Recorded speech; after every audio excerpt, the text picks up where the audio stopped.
mempelajari detil-detilnya, seluk-beluknya. Bahkan ketika tersisipi satu kata yang tidak diucapkan oleh Nabi pun mereka bahas itu. Dalam pembahasan apa? Al-Mudraj.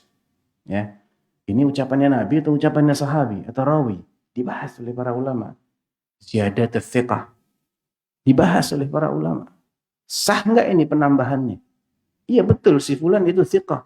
Tapi itu benar nggak Nabi bilang begitu? Karena ada konsekuensi. Kalau kita terima tambahan ini, pengertian. Tapi kalau kita tolak, maka ada konsekuensi lain. Itu mereka bahas. Ya. Ketambahan dua kata anin Nabi, tambahan itu benar nggak? Jangan-jangan yang benar mauquf. Nggak ada anin Nabi, nggak ada qala Rasulullah. Ada an fulan an Abi Hurairah anin Nabi. Abu Hurairahnya ini ada apa enggak ini? Jangan-jangan tidak ada, yang betul itu mursal. Itu dibahas semua. Fa'athafu ilm al-hadith biqawa'id. Huna الشاهد. فأتحفوا man haula al-ulama. Mereka memperkaya ilmu hadis biqawaid dengan kaidah-kaidah la tazalu fi ususiha wa jawhariha muhtaramatan fil awsat al-ilmiyyah hatta yaumina hadha. Yang mana kaidah-kaidah itu secara prinsip dan intinya masih sangat dihargai di kalangan akademisi sampai hari ini. Dan As'ad Jibril Rustum ini hidup di abad ke-20. Wa qala aidan fi mawdhi'in akhar. Safhah 46. Isma'u. Akbabtu ala mutala'ati kutubil mustalah. Akbabtu ala mutala'ati kutubil mustalah. Aku benar-benar gandrung untuk membaca, menelaah kitab-kitab mustalah al-hadis. Wa jama'tu aktsaraha. Bahkan aku mengoleksi sebagian kitab mustalah. Ini Nasrani ya. Mu'arrikh Nasrani, Lubnani. Qal akbabtu ala mutala'ati kutubil mustalah wa jama'tu aktsaraha.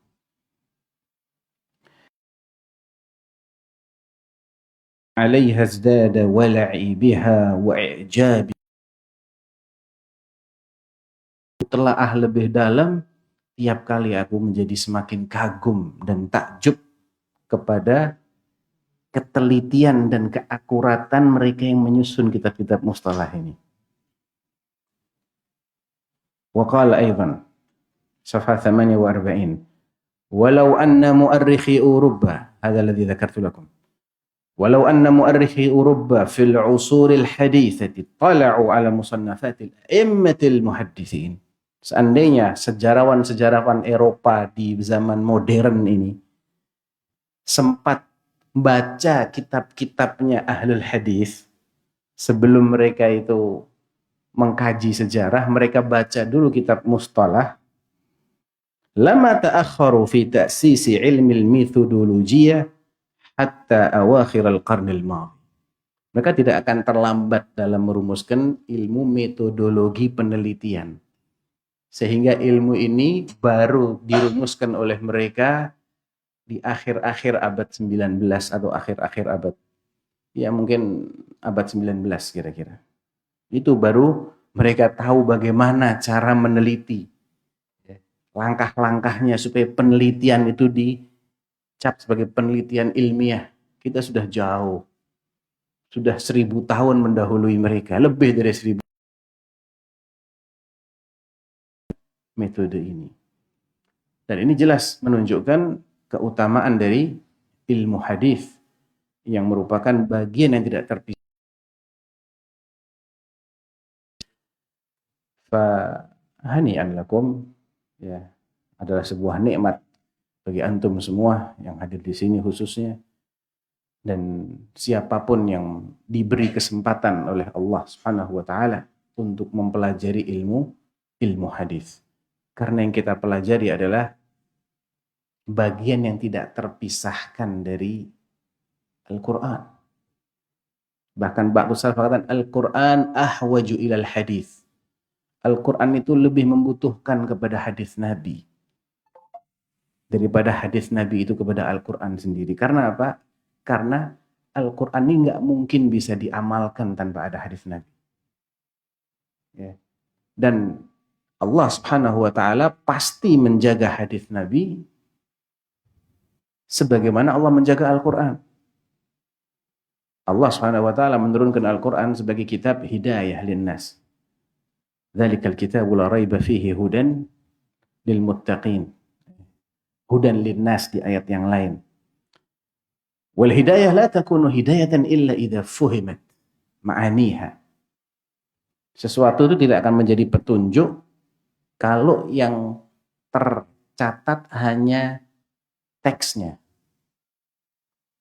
Antum mendapatkan ada tulisan, misal nih, antum pergi ke suatu negara, ke Cina, ke Jepang, ke manalah ya. Kemudian di sana ada rambu-rambu lalu lintas. Tapi tertulis dalam bahasa yang antum nggak paham sama sekali. Manfaat nggak? Nggak ada manfaatnya. Itu sebetulnya hidayah, itu petunjuk itu. Ya, batas kecepatan sekian. Kalau mau ke kota ini lewatnya sini, cuman antum nggak paham sama sekali. Teksnya ada, tapi nggak paham sama sekali. Maka fungsi dia sebagai petunjuk tidak ada. Al-Quranul Karim Allah turunkan itu bukan hanya sebagai bacaan tentunya. Bukan, hudan lil muttaqin, hidayah, petunjuk. Sehingga dia tidak akan berfungsi sebagai petunjuk manakala tidak bisa difahami dengan baik dan benar. Betul enggak? Sekarang bagaimana kita akan bisa memahami Al-Quran dengan baik dan benar kalau hadis Nabi tidak dijaga oleh Allah? Kalau hadis yang sahih dengan yang dhaif ini campur jadi satu, nggak bisa dibedakan, bagaimana itu akan dijaga? Bagaimana Al-Quran ini bisa kita amalkan? Allah perintahkan kita untuk sholat, Allah perintahkan kita untuk zakat, tapi detailnya nggak dijelaskan sama Allah. Kapan berakhirnya waktu sholat subuh, waktu zuhur, waktu ashar, waktu maghrib, waktu isya, jumlah rakaatnya berapa, tata caranya bagaimana. Sebagian disebut dalam Al-Quran, tidak semua. Ya, tidak semua syarat-syarat sahnya sholat disebut dalam Al-Quran. Tidak semua rukun-rukun sholat disebut dalam Al-Quran. Ya. Oleh karena itu, terjaganya Al-Quran berarti mau tidak mau terjaganya dua hal bersama Al-Quran. Yang pertama adalah Al-Hadith, yang kedua adalah Al-Lughah Al-Arabiyyah, bahasa Arab. Ini bahasa Arab ini luar biasa ini. Satu-satunya bahasa yang tidak pernah rusak di dunia ini. Padahal umurnya sudah ribuan tahun. Umurnya bahasa Arab itu lebih hadis yang turun kepada Nabi. Karena sebelum Al-Quran turun bahasa Arab sudah ada kan? Sudah ada. Ya. Dan sampai hari ini bahasa Arab nggak berubah. Gramatikanya sama. Dan tidak ada di dunia bahasa seperti itu. Tidak ada bahasa yang eksistensinya seperti bahasa Arab. Coba selidiki bahasa Indonesia ini umurnya berapa abad. Coba teliti aja. 100 tahun yang lalu sudah jauh berbeda. Ya, mungkin belum ada itu bahasa Indonesia 100 tahun yang lalu. Bahasa Inggris. Beda gramatikanya, kosakatanya. Bahasa Arab ini, antum mau cek kosakata di zamannya Imam Syafi'i ada. Di syair-syair jahiliyah ada kosakatanya. Allah jaga bahasa Arab dan Allah jaga sunnah Nabi SAW karena terjaganya keduanya adalah bagian dari terjaganya Al-Quran. Allah turunkan Al-Quran dalam bahasa Arab. Kalau bahasanya rusak, ya fungsinya pun hilang, nggak bisa lagi dipelajari. Betul? Jadi kita harus bangga ini. Kita sebagai umat satu-satunya di dunia yang subhanallah ya, ini uniknya umat Islam ini. Kalau ada orang mempermasalahkan Ustadz, sebagian orang-orang yang tidak suka dengan ilmu hadis atau orang-orang yang ingin menyebarkan keraguan terhadap sunnah Rasulullah, Di antara syubhat mereka bilang, kan hadis itu ada yang sahih, ada yang dhaif, ada yang maudhu. Daripada kita kena hadis maudhu, mending gak usah pakai hadis, Quran aja. Nah, bagaimana cara kita membantahnya? Simple membantahnya. Kita jawab dengan analogi. Taib, saya tanya sekarang. Ada barang asli di pasaran? Ada. Barang KW? Ada. Banyakan mana biasanya? Banyak yang KW. Tapi yang asli tetap ada kan? Orang kalau ingin mencari yang asli tetap bisa dapat kan? Nah, caranya gimana? Carinya di dealer resmi, agen resmi. Kalau enggak ngerti, tanya sama yang ahli. Insya Allah dapatnya barang asli, nggak akan dapat barang KW. Tapi kalau belinya sembarangan di pinggir jalan, nggak mau tanya sama orang yang ahli, pasti dapatnya yang KW. Salah siapa kalau gitu? Salah sendiri. Jangan ilmunya disalahkan. Betul. Bantahan lain. Antum tadi bilang, ada hadis sahih, ada hadis hasan, ada hadis dhaif, ada hadis maudhu. Kita tanya, kok antum bisa tahu dari mana itu? Kok antum bisa tahu dari mana? Itu bukti hadis itu terjaga. Makanya ada gelar sahih, hasan, dhaif, maudhu. Ini kalamnya sahabi, ini kalamnya nabi. Itu bukti bahwasanya hadis itu bisa dibeda-bedakan. Selesai masalahnya. Sekarang antum di depan antum ada 100 item. Antum bisa tahu, oh yang ini asli. Oh ini KW1, ini KW2, ini KW19 misalnya. Nggak ada masalah kan? Antum mau yang asli, ambil yang satu. Ambil yang sahih, selesai masalahnya. Turun dikit, ambil yang hasan. Wah ini maudhu nih, jangan diambil. Justru itu bukti ilmu hadis terjaga. Yang jadi masalah itu kalau nyampur kita nggak bisa bedakan. Nah, nggak ada hadis kayak gitu di dunia ini. Silakan datangkan hadis yang tidak ada derajatnya, bawa sini. Paling mereka hanya mengatakan ini hadisnya tidak sahih. Kenapa tidak sahih? Yang lucu lagi,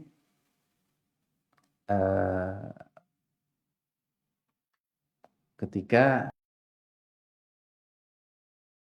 namanya mereka mengatakan tadi itu, nggak usah kita pakai Quran, nah nggak usah kita pakai sunnah karena banyak hadis yang banyak hadis-hadis yang tidak benar.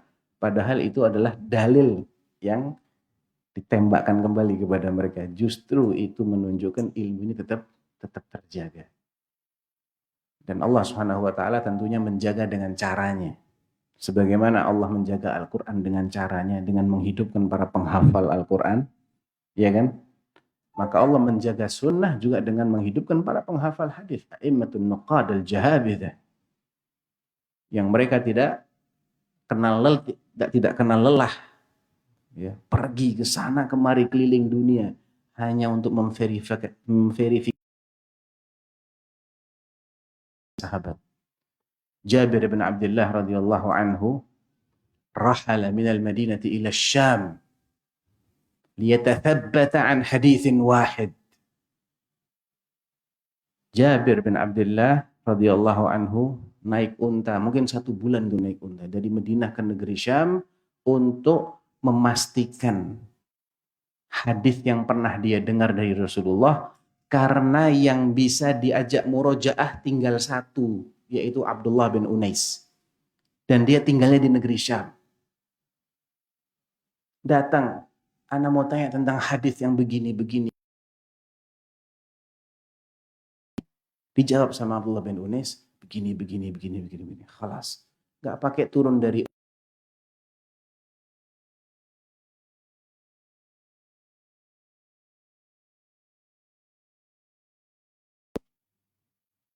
Dan tidak sedikit jumlah mereka. Syu'bah bin al-Hajjaj, Abu Bistam, ya, Syu'bah ibn al-Hajjaj al-Basri. Suatu ketika dia mendengar ada Ishaq bin Abi Farwah. Ishaq bin Abi Farwah ini terkenal matruk. Ya. Dia menukil sebuah hadis, tapi sanadnya ini mu'dhal. Ada beberapa perawi yang secara beruntun tidak disebutkan. Disebutkan hadis itu, ana lupa tentang, kalau nggak salah tentang fadilah wudhu. Ya, tentang fadlul wudhu kalau nggak salah. Tapi dia sebutkan dengan sanad yang terputus secara beruntun. Begitu dia menyebutkan hadis tidak ada sanadnya itu, dihardik oleh Syu'bah. Kamu dengarnya dari siapa? Saya dengar dari si fulan. Si fulan itu ada di kota Makkah. Ini di Basrah. Basrah itu di Irak. Langsung dia rahal. Berangkat dia ke Makkah. Ditanya, ada hadis yang bilang begini. Kamu dengarnya dari siapa? Dari fulan. Lah, bukan dari fulan. Dari tempat ente. Orangnya ada di Irak sana. Guru ana yang menyampaikan hadis ini ada di Irak. Balik lagi dia ke Irak.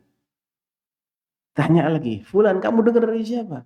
Dari si fulan. La, wala mimman sami'ahu min fulan. Ana enggak dengar langsung dari fulan dan juga tidak dari perantaranya si fulan. Ada dua orang lagi yang menjadi perantara hadis ini, yaitu fulan disebut, dan ada perawi-perawi yang dhaif di situ. Sudah capek-capek ke Mekah, balik lagi ke Irak, ternyata hadisnya dhaif. Ada bukti yang luar biasa bagaimana Allah menghidupkan orang-orang yang mau seperti itu. Mau mudzakaratul hadis, mau menghafal hadis. Abu Hurairah radhiyallahu anhu, kama fi sahih, qala laqad kuntu a'tamidu ala kabidi minal ju'. Pernah suatu ketika aku menggelepar saking kelaparan. Famarra bi Abu Bakar fasa'altuhu an ayatin fi kitabillah wa innaha la ma'i.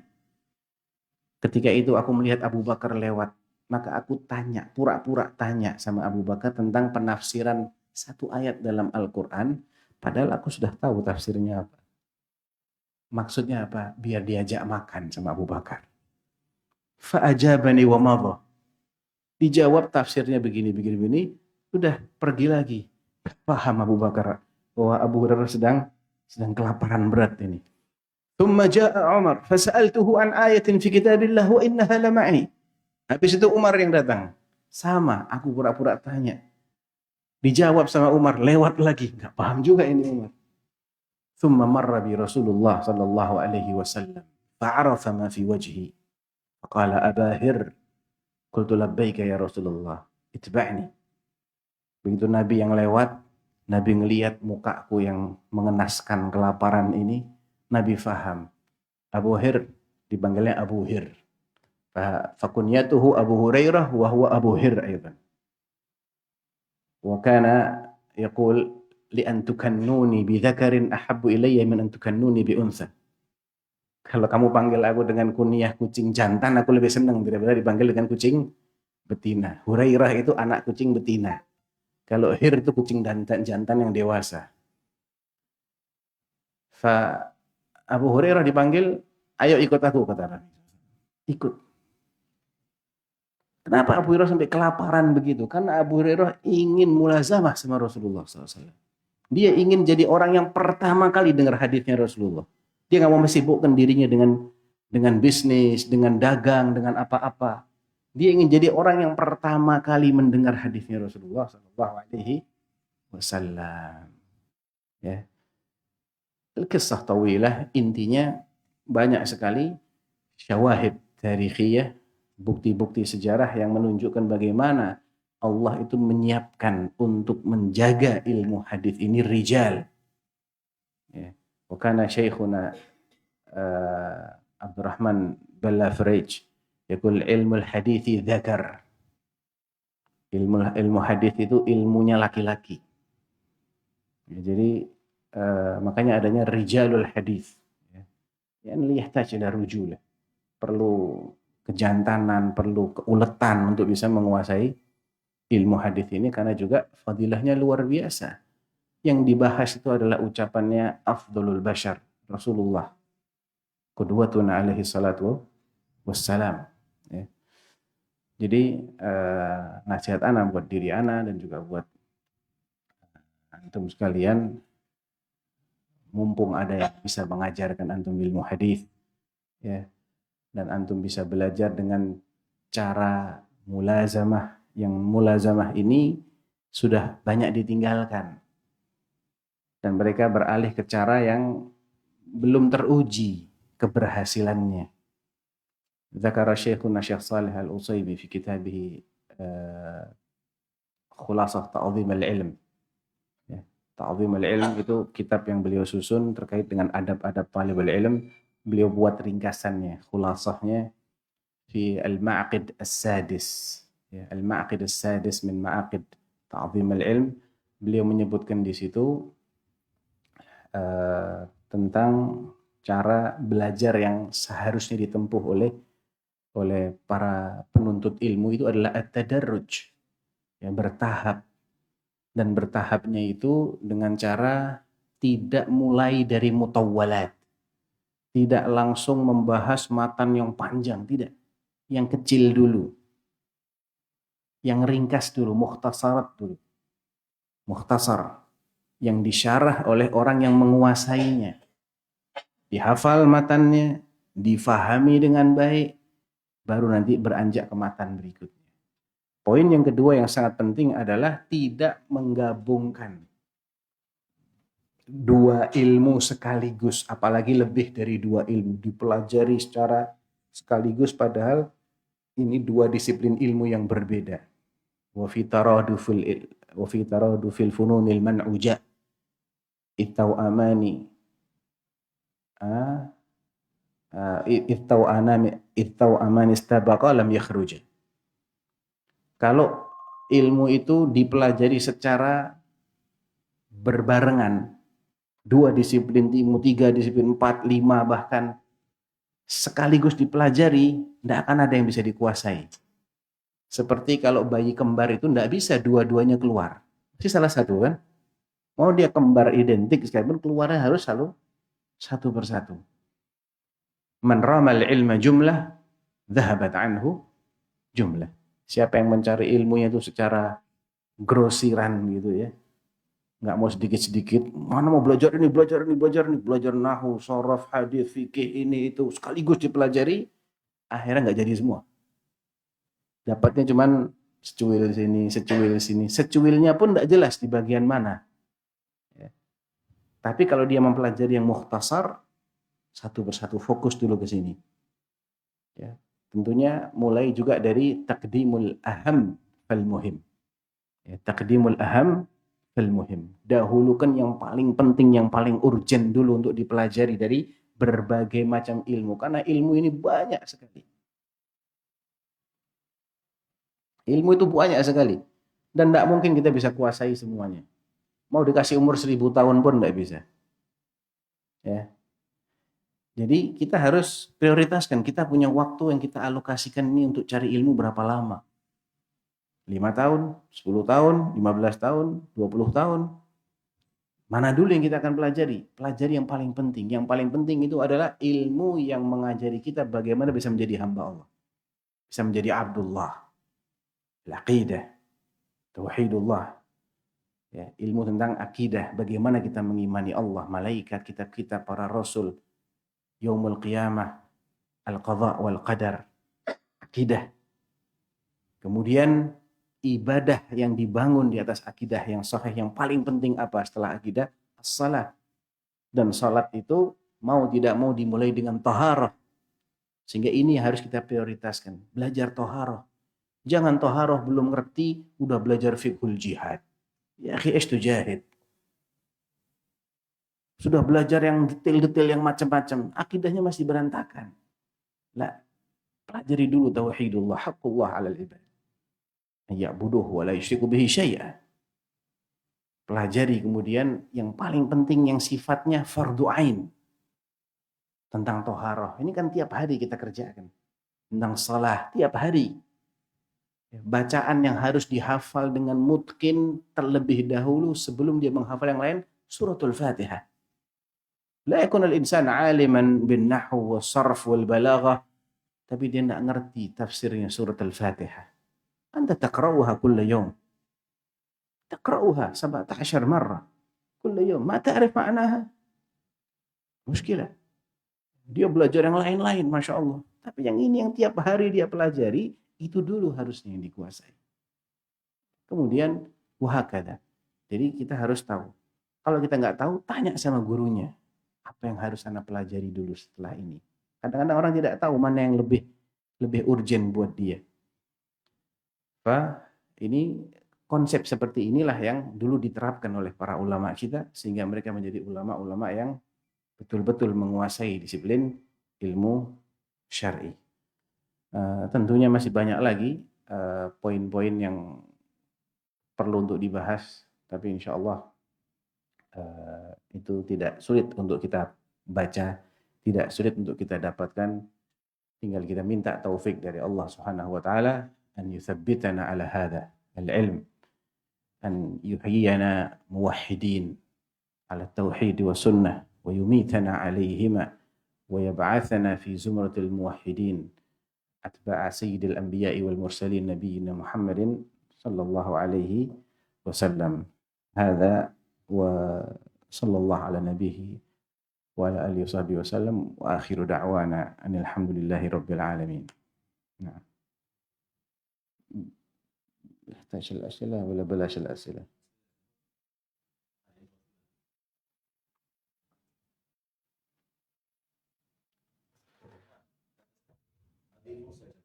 نعم لا ينال العلم مستحن ولا ما شاء الله.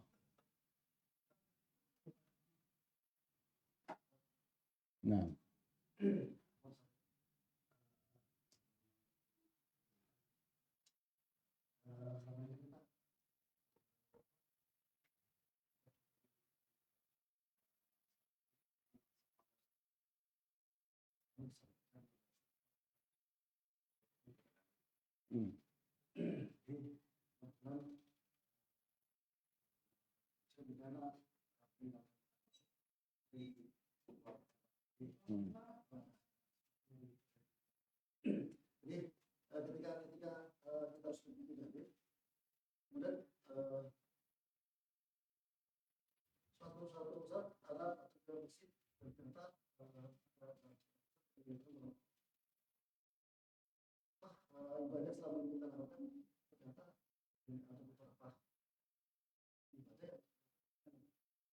hadisnya lemah. Sehingga kemudian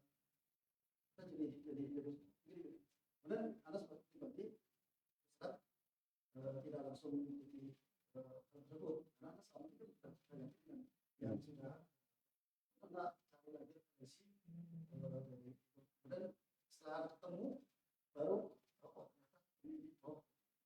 baru kita mengikuti itu. Nah, menurut Ustaz apa yang Anda lakukan tidak sampai ke apa atau harus seperti itu? Ya.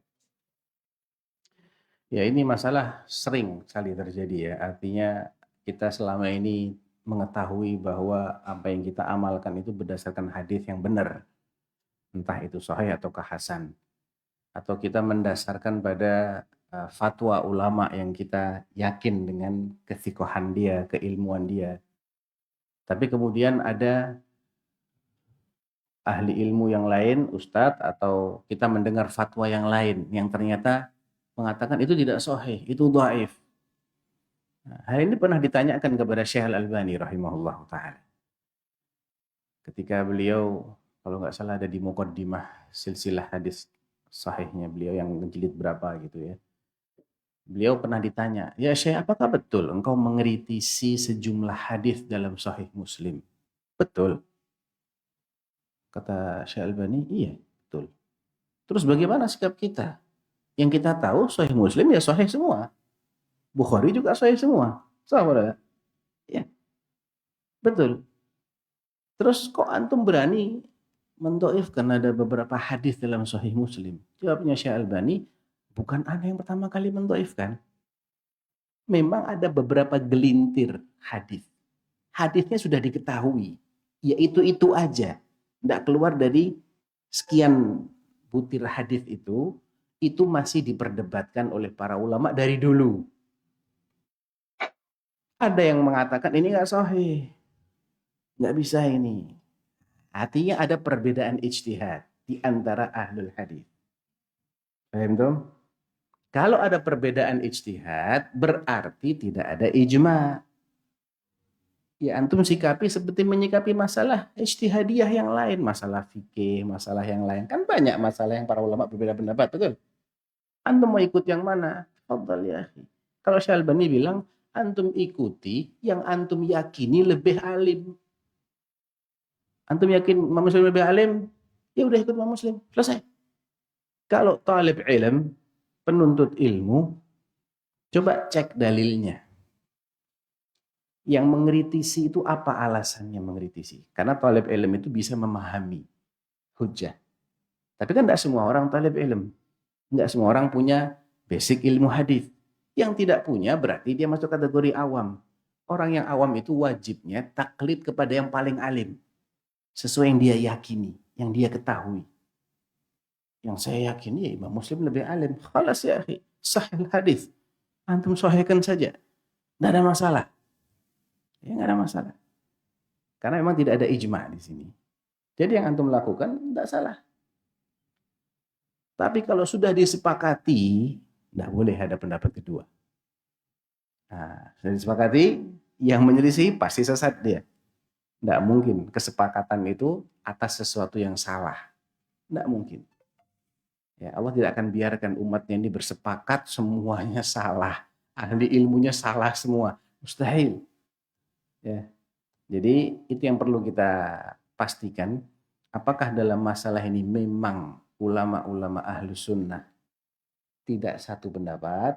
Kalau tidak satu pendapat, di kalangan ahlul hadisnya ahlu sunnah kan ada juga. Jadi yang kita perhatikan adalah pendapatnya kalau masalahnya masalah hadis ya, pendapatnya yang sama-sama ahlul hadis. Jangan dipertentangkan yang ahlul hadis dengan yang bukan ahlul hadis. Itu tidak objektif. Karena tidak semua ulama itu juga menguasai ilmu hadis, tidak. Ada yang menguasai ilmu hadis, ada yang lebih condong di ilmu fikihnya. Ada yang mungkin fikihnya kuat, hadisnya juga bagus, ada juga. Ya. Ada yang hadisnya saja, fikihnya biasa-biasa. Tapi sekarang masalahnya masalah apa ini? Masalah menghukumi sahih atau dhaif, ya yang paling terkenal pengalamannya dan diakui karya-karyanya oleh ahli ilmu dalam bidang ini. Itu siapa? Kemudian antum temukan misalnya ada 1, 2, 3. Yang 2 bilang ini hadis dhaif. Selama ini saya tahunya yang 1 tok yang bilang sahih. Dan ternyata ini lebih alim. Ya saya beda pendapat sekarang kalau gitu. Saya ganti pendapat. Hadza huwa muqtadal ilm. Ya ilmu kita ini kan bukan ilmu pasti. Kadang-kadang kita tahunya begini, ternyata yang lebih benar ada. Ya sudah kita beralih.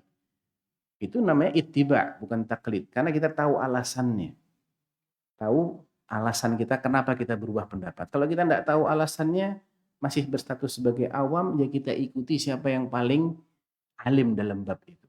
Mau ini masalah hadis atau masalah fikih atau masalah kalau ada ya masalah akidah misalnya, beberapa masalah dalam ilmu akidah ada beda pendapat, ya kita ikuti mana yang paling terkenal keilmuannya, selesai. Nah.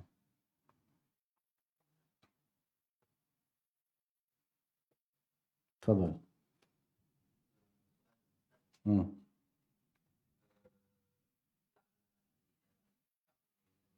Nah.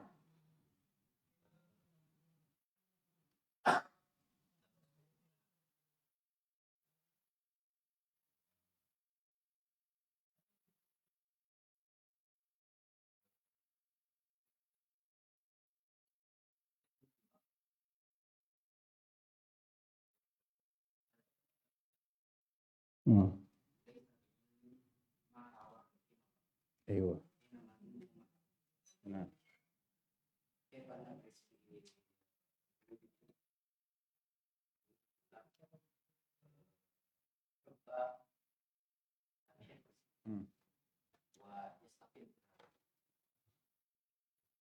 Baik. Nah, jadi pertanyaannya bagaimana kita menanamkan cinta menghafal? Karena memang ilmu itu sejatinya adalah yang kita hafal, bukan yang kita catat tapi kita tidak ingat.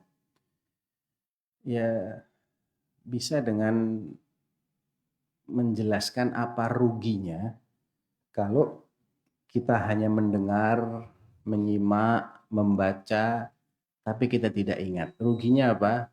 Ya ruginya seperti kita belum pernah belajar aja. Kalau Imam Az-Zuhri rahimahullah ta'ala, afatul ilmin nisyan. Walaula nisyan, saran nasu ulama. Kenapa ulama itu sedikit? Karena kebanyakan orang yang hadir di majelis ilmu melupakan lagi apa yang mereka dengar selama di majelis ilmu. Betul nggak?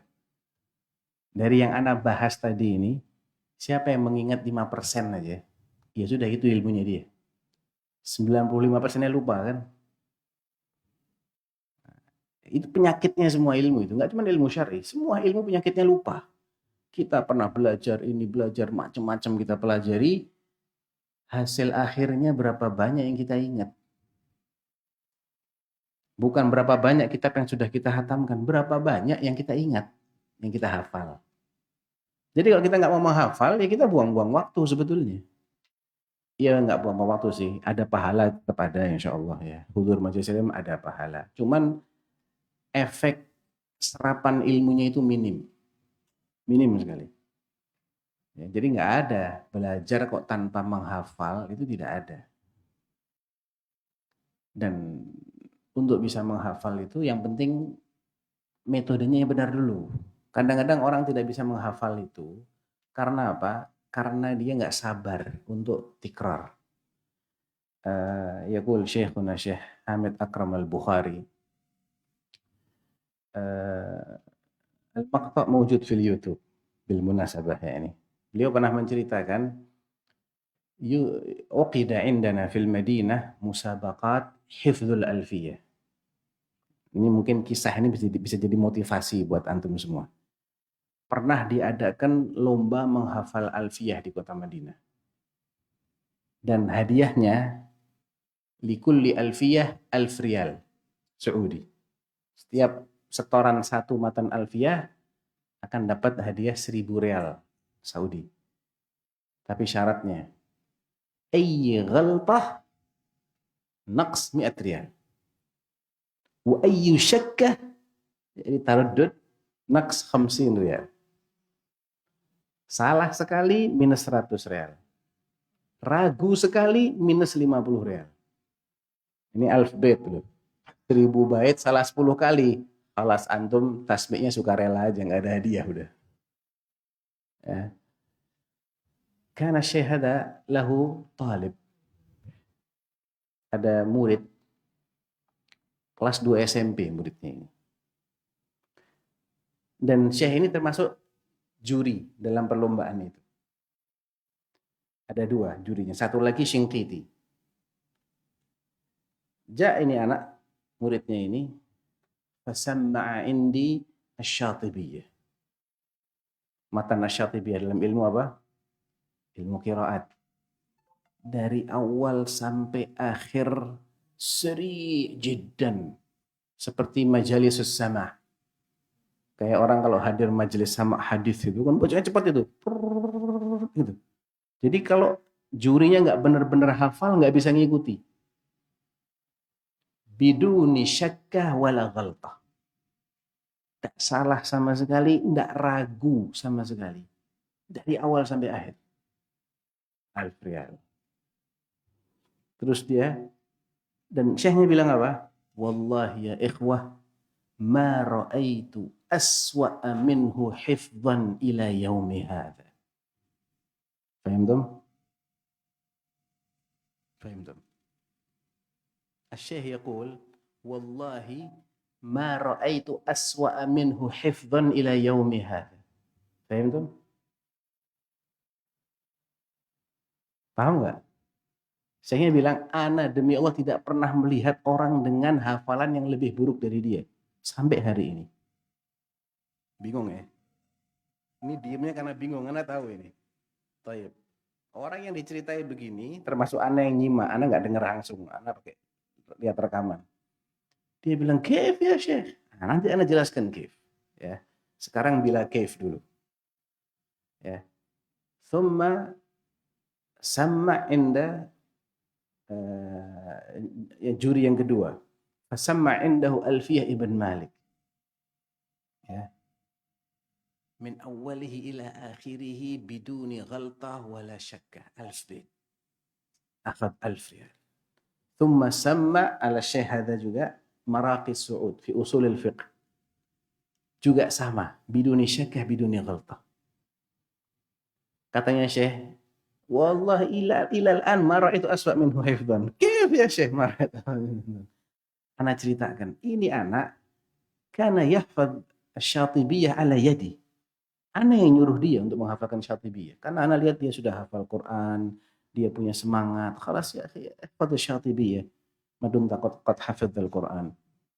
Fakan yusammi' alayya yawmiyan 5 abyat.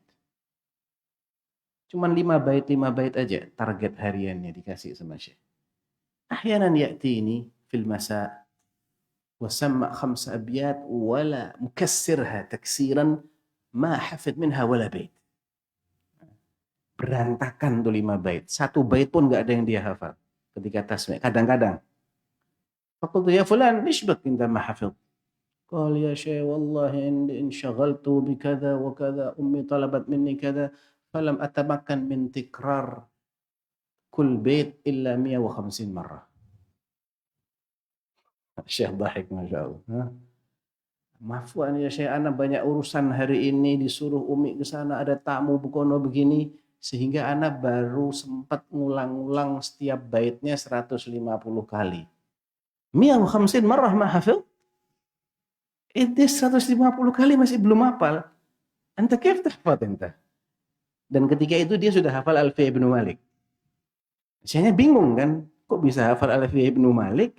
Ini 5 bait aja berantakan gitu loh. Anta kif hafid Alfiyah?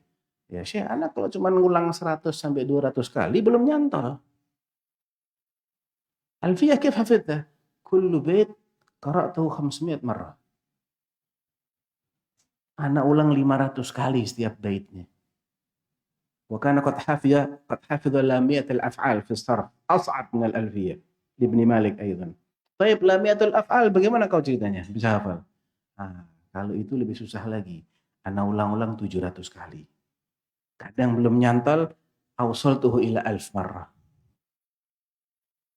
Idzan hadzal rajul ya ikhwah lam yasbiqkum biquwwati hifdhihi lakin bijaladihi wa sabrihi. Ma fi insan fi dunya ana la astati an ahfad. Ma fi. Tidak ada orang yang ana tidak bisa ngapal. Tidak ada. Tidak ada tuh dalam kamus belajar ana tidak bisa hafal. Ma fi. Kecuali kalau antum yakinkan diri antum ana nggak bisa hafal. Ya sudah, nggak bisa hafal. Buang dari kepala antum ana nggak bisa hafal. Kebanyakan kita ini baru ngurang-ngurang 30 kali sudah nyerah. Alhamdulillah. Loh, antum kira ngulang-ngulang 1 bait 100 kali itu lama? Tidak lama. 1 bait, kalau antum baca 1 bait itu bacanya tidak cepat, tidak lambat, 5 detik. Ya. I'tini bi bait. Ya Allah. I'tini bait wahid mimma tahfazuhu. Bait wahid. Ilmul hadithi dhu qawani natu had yudra biha ahwalu matnin wa sanad. 5 detik. 1 menit berapa detik? 60. Berarti 1 menit antum sudah bisa ngulang 12 kali. 1 jam?